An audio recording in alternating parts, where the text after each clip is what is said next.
الحمد للہ رب العالمین والصلاة والسلام علی نبینا محمد وعلی آلہ وصحبہ اجمعین، اما بعد۔ گھر کا ماحول خوشگوار بنانے میں عورت کا کردار۔ دیکھیں، عورتوں کو اپنا مقام کا پتہ ہونا چاہیے۔ عورت کا کام صرف یہ نہیں ہے کہ وہ کھانا پکانا، گھر کے کام کرنا، پھر دنیا سے چلے جانا۔ عام طور پہ یہی ہوتا ہے۔ عورت اپنا رول کو، کردار کو سمجھے۔ نبی علیہ السلام نے فرمایا، عورت سے بچوں اور شوہر کے بارے میں پوچھو گی۔ ٹھیک ہے، نئی جنریشن جو ہے نا، وہ عورتیں بناتی ہیں۔ اچھی تربیت کریں، خود بھی نیک ہوں۔ اگر عورت خود نیک ہوگی نا تو بچے بھی نیک ہوں گے۔ ٹھیک ہے نا، اس لیے گھروں میں خوشگوار ماحول رکھیں، کیونکہ اللہ تعالیٰ گھروں کو سکون کی جگہ اللہ تعالیٰ نے بنایا ہے۔ لیکن ہمارے گھر سکون کی جگہ کیوں نہیں ہے؟ کچھ پوائنٹ ہیں، ان کو آپ مد نظر رکھیں۔ پہلے نمبر پہ بات یہ کہ بدگمانی سے بچیں۔ بدگمانی اور منفی سوچ کی وجہ سے، یہ بھی ایک وجہ ہے۔ دوسری چیز گھروں کو جو خراب کرتی ہے وہ ہے حسد اور جلن۔ یہ بھی، اس کی بھی وجہ سے گھر خراب ہوتے ہیں۔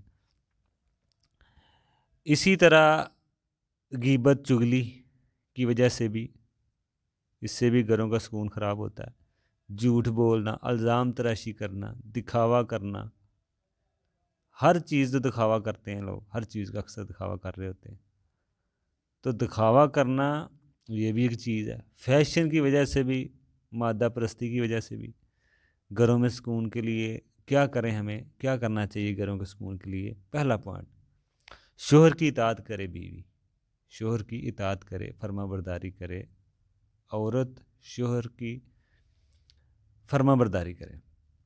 بلکہ بعض اہل علم نے یہ بھی ذکر کیا کہ جس طرح غلام آقا کے ساتھ رہتا ہے، اس کی تابعداری کرتا ہے، فرما برداری کرتا ہے، اسی طرح اس کو بھی کرنا چاہیے۔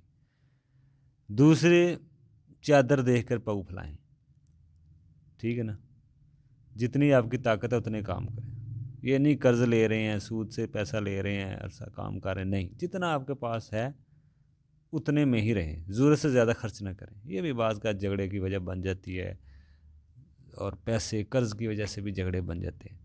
قرض لیے ہوتے ہیں، ضرورت سے زیادہ آپ کام کر رہے ہوتے ہیں۔ اسی طرح ایک دوسرے کے راز فاش نہ کریں۔ میاں بیوی جو آپس میں ہیں، راز پردہ رکھیں۔ شوہر کے رشتہ داروں سے اچھے سلوک کرے بیوی، اور شوہر بھی عزت دے۔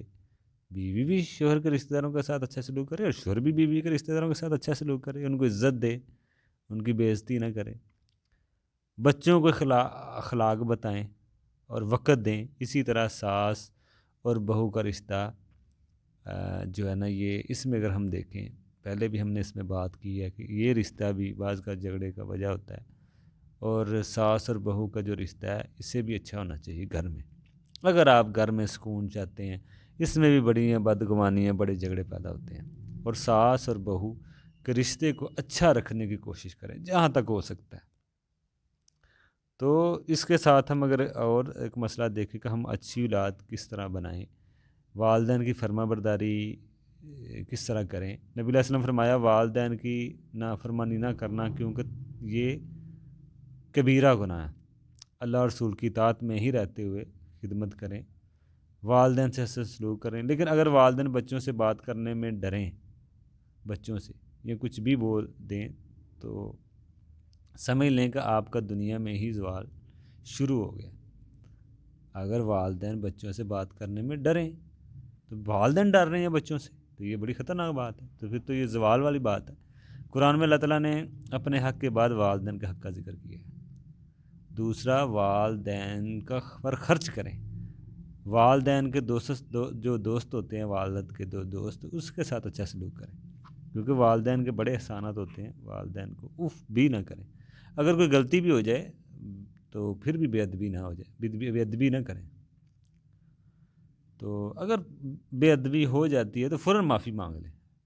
اگر دنیا سے وہ چلے گئے ہیں تو ماں باپ کے لیے دعائیں کریں، بہت ساری دعائیں کریں۔ والدین جنت بھی ہیں اور جہنم بھی، بندے کی خدمت کر کے جنت جا سکتے ہیں اور نافرمانی کر کے جہنم۔ تو یہ چیزوں کو ہمیں گھروں میں والدین کی عزت کرنی چاہیے، ماں باپ کی فرما برداری کرنی چاہیے، تو یہ ایسی چیزیں ہیں جو اگر آپ اپنا اس کو سامنے رکھیں تو گھروں کا ماحول خوشگوار عورتیں بنا سکتی ہیں، ہر کوئی بنا سکتا ہے اگر کوئی اپنے اپنے جگہ ہر کوئی اچھا رہنے کی کوشش کرے۔